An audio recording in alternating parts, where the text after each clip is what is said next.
Hello everyone, welcome to cravings bowl YouTube channel. ಇವತ್ತು ತರಕಾರಿಗಳನ್ನೆಲ್ಲ use ಮಾಡಿಕೊಂಡು ಹೋಟೆಲ್ಗಳಲ್ಲಿ ಸಿಗೋ ಹಾಗೆ ಒಂದು ಒಳ್ಳೆ ವೆಜಿಟೇಬಲ್ ಗ್ರೇವಿ ಅಥವಾ ವೆಜಿಟೇಬಲ್ ಕುರ್ಮಾ ಮಾಡೋದು ಹೇಗೆ ಅಂತ ನೋಡೋಣ.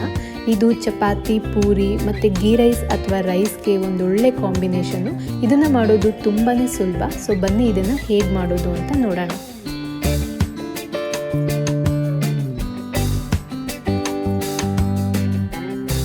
ನಾನು ಇಲ್ಲಿ ಇದಕ್ಕೆ ಬೇಕಾಗಿರುವಂತಹ ಇಂಗ್ರೀಡಿಯೆಂಟ್ಸ್ನ ರೆಡಿ ಮಾಡಿ ಇಟ್ಕೊಂಡಿದ್ದೀನಿ. ಇಲ್ಲಿ ವೆಜಿಟೇಬಲ್ಸ್ ನಾನು ಕ್ಯಾರೆಟ್, ಬೀನ್ಸ್, ಹಸಿ ಬಟಾಣಿ, ಪೊಟ್ಯಾಟೊ ಮತ್ತು ಗೆಡ್ಡೆಕೋಸನ್ನ ಕಟ್ ಮಾಡಿ ಇಟ್ಕೊಂಡಿದ್ದೀನಿ. ನಿಮಗೆ ಇಷ್ಟ ಆಗುವಂತಹ ವೆಜಿಟೇಬಲ್ಸ್ನ ಆ್ಯಡ್ ಮಾಡ್ಕೊಬೋದು. ಮಸಾಲೆಗೆ 1 ಸ್ಪೂನಷ್ಟು ಹುರಿಗಡಲೆ, 1 ಸ್ಪೂನಷ್ಟು ಗಸಗಸೆ, ಅರ್ಧ ಸ್ಪೂನಷ್ಟು ಸೋಂಪು ಮತ್ತು ಒಂದು 5 ರಿಂದ 6 ಗೋಡಂಬಿ, ಅರ್ಧ ಕಪ್ನಷ್ಟು ತೆಂಗಿನಕಾಯಿ ತುರಿ, ಒಂದು 7 ರಿಂದ 8 ಎಸಳು ಬೆಳ್ಳುಳ್ಳಿ, ಒಂದು 3 ರಿಂದ 4 ಇಂಚಷ್ಟು ಶುಂಠಿ, 1 ಪೀಸ್ ಚಕ್ಕೆ, 2 ಲವಂಗ ಮತ್ತು ಒಂದು 3 ರಿಂದ 4 ಹಸಿಮೆಣಸಿನಕಾಯಿ. ಇದಿಷ್ಟು ಮಸಾಲೆಗೆ. ಮತ್ತು ಒಗ್ಗರಣೆಗೆ 1 ಈರುಳ್ಳಿ, 1 ಟೊಮೆಟೊ ಮತ್ತು ಸ್ವಲ್ಪ ಕರಿಬೇವು. ಮೊದಲು ಈ ವೆಜಿಟೇಬಲ್ಸ್ನ ಸ್ವಲ್ಪ ನೀರು ಮತ್ತು ರುಚಿಗೆ ತಕ್ಕಷ್ಟು ಉಪ್ಪನ್ನ ಹಾಕ್ಕೊಂಡು ಒಂದು 4 ರಿಂದ 5 ನಿಮಿಷದವರೆಗೂ ಬೇಯೋದಕ್ಕೆ ಬಿಡೋಣ. ನೆಕ್ಸ್ಟ್ ಒಂದು ಪ್ಯಾನ್ ಇಟ್ಕೊಂಡು ಅದಕ್ಕೆ ನಾನು ಒಂದು 2 ರಿಂದ 3 ಸ್ಪೂನ್ ಎಣ್ಣೆ ಹಾಕ್ಕೊಂಡು ಮಸಾಲೆಗೆ ತೊಗೊಂಡಿರುವಂತಹ ಇಂಗ್ರೀಡಿಯೆಂಟ್ಸ್ಗಳಾದಂತಹ ಕಡಲೆ, ಗಸಗಸೆ, ಗೋಡಂಬಿ, ಸೋಂಪು ಮತ್ತು ಶುಂಠಿ, ಬೆಳ್ಳುಳ್ಳಿ, ಹಸಿಮೆಣಸಿನಕಾಯಿ ಇದಿಷ್ಟನ್ನು ಹಾಕ್ಕೊಂಡು ಒಂದು 2 ರಿಂದ 3 ನಿಮಿಷಗಳ ಕಾಲ ಲೈಟ್ ಬ್ರೌನ್ ಆಗೋ ಹಾಗೆ ಫ್ರೈ ಮಾಡ್ಕೊಳ್ಳೋಣ.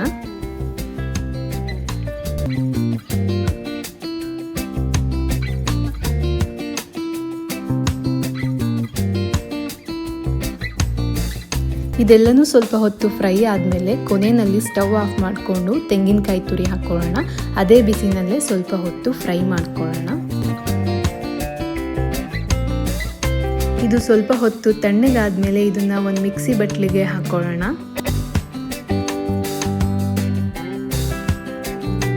ಮತ್ತು ಇದ್ರ ಜೊತೆಗೆ ಚಕ್ಕೆ ಮತ್ತು ಲವಂಗನ ಹಾಕ್ಕೊಂಡು ಇದನ್ನು ನುಣ್ಣಗೆ ರುಬ್ಕೊಬೇಕು.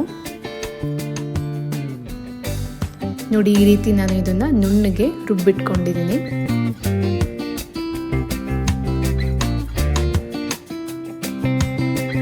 ನೆಕ್ಸ್ಟ್ ಒಂದು ಪ್ಯಾನ್ಗೆ ಗ್ರೇವಿ ಮಾಡೋದಕ್ಕೆ ಎಣ್ಣೆನ ಹಾಕ್ಕೊಳ್ಳೋಣ. ಎಣ್ಣೆ ಬಿಸಿ ಆದಮೇಲೆ ಇದಕ್ಕೆ ನಾನು ಪಲಾವ್ ಸ್ಪೈಸಸ್ ಆದಂತಹ ಮರಾಠ ಮೊಗ್ಗು, ಏಲಕ್ಕಿ ಮತ್ತು 1-2 ಪೀಸ್ ಲವಂಗ ಹಾಕ್ಕೊಂಡಿದ್ದೀನಿ. ಇದು ಸ್ವಲ್ಪ ಹೊತ್ತು ಫ್ರೈ ಆದಮೇಲೆ ಇದಕ್ಕೆ ಹೆಚ್ಚಿಟ್ಕೊಂಡಿರುವಂತಹ ಈರುಳ್ಳಿನ ಹಾಕ್ಕೊಂಡು ಈರುಳ್ಳಿ ಹಸಿ ವಾಸನೆ ಹೋಗೋವರೆಗೆ ಸ್ವಲ್ಪ ಹೊತ್ತು ಫ್ರೈ ಮಾಡ್ಕೊಳ್ಳೋಣ.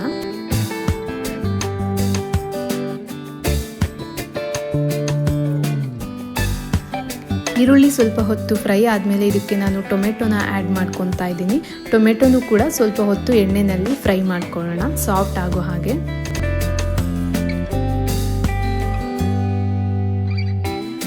ನೆಕ್ಸ್ಟ್ ಇದಕ್ಕೆ ಕರಿಬೇವಿನ ಸೊಪ್ಪನ್ನ ಆ್ಯಡ್ ಮಾಡಿಕೊಂಡು ಅದು ಫ್ರೈ ಆದಮೇಲೆ ರುಬ್ಬಿಟ್ಕೊಂಡಿರುವಂತಹ ಮಸಾಲಾನ ಹಾಕ್ಕೊಂಡು ಎಣ್ಣೆಯಲ್ಲಿ ಹಸಿ ವಾಸನೆ ಹೋಗೋ ಹಾಗೆ ಸ್ವಲ್ಪ ಹೊತ್ತು ಫ್ರೈ ಮಾಡ್ಕೊಳ್ಳೋಣ.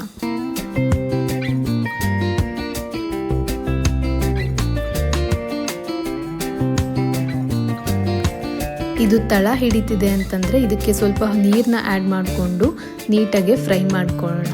ನಾವು ರುಬ್ಬೋದಕ್ಕೆ ಕಡಲೆ, ಗಸಗಸೆ ಮತ್ತು ಗೋಡಂಬಿ ಹಾಕ್ಕೊಂಡಿರೋದ್ರಿಂದ ಗ್ರೇವಿ ತುಂಬ ತಿಕ್ಕಾಗುತ್ತೆ. ನೀವು ಕನ್ಸಿಸ್ಟೆನ್ಸಿ ನೋಡಿಕೊಂಡು ನೀರನ್ನ ಆ್ಯಡ್ ಮಾಡ್ಕೊಳ್ಳಿ. ನೀರನ್ನ ಆ್ಯಡ್ ಮಾಡಾದ್ಮೇಲೆ ಇದನ್ನು ಸ್ವಲ್ಪ ಹೊತ್ತು ಹಾಗೆ ಬೇಯೋದಕ್ಕೆ ಬಿಡೋಣ.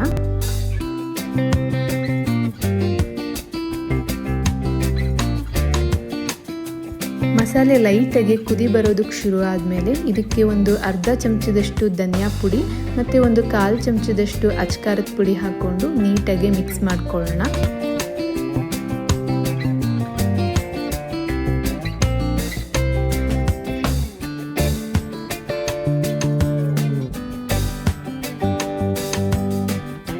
ಈಗ ಮಸಾಲೆ ಆಲ್ಮೋಸ್ಟ್ ಬೆಂದಿದೆ. ಇದಕ್ಕೆ ನಾವು ಬೇಯಿಸಿಟ್ಕೊಂಡಿರುವಂತಹ ತರಕಾರಿನ ಆ್ಯಡ್ ಮಾಡಿಕೊಂಡು ಮತ್ತು ಇದಕ್ಕೆ ರುಚಿಗೆ ತಕ್ಕಷ್ಟು ಉಪ್ಪನ್ನ ಸೇರಿಸಿ ನೀಟಾಗಿ ಮಿಕ್ಸ್ ಮಾಡಿ ಒಂದು 2 ರಿಂದ 3 ನಿಮಿಷಗಳ ಕಾಲ ಇದನ್ನು ಬೇಯೋದಕ್ಕೆ ಬಿಡೋಣ.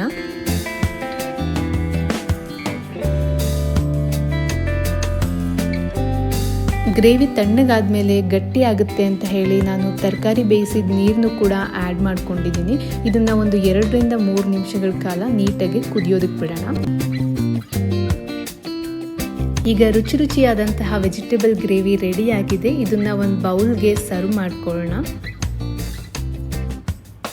ನೀವು ಕೂಡ ಮನೆಯಲ್ಲಿ ನಿಮ್ಗೆ ಇಷ್ಟವಾದಂತಹ ತರಕಾರಿಗಳನ್ನ ಯೂಸ್ ಮಾಡಿಕೊಂಡು ಈ ಥರ ಗ್ರೇವಿನ ಒಂದ್ಸಲ ಟ್ರೈ ಮಾಡಿ ಹೇಗಾಯಿತು ಅಂತ ನನ್ನ ಕಮೆಂಟ್ ಬಾಕ್ಸಲ್ಲಿ ತಿಳಿಸಿ. ಹಾಗೆ ನನ್ನ ಚಾನಲ್ ಇಷ್ಟ ಆದರೆ ಸಬ್ಸ್ಕ್ರೈಬ್ ಮಾಡಿ, ನನ್ನ ವೀಡಿಯೋಸ್ಗಳಿಗೆ ಲೈಕ್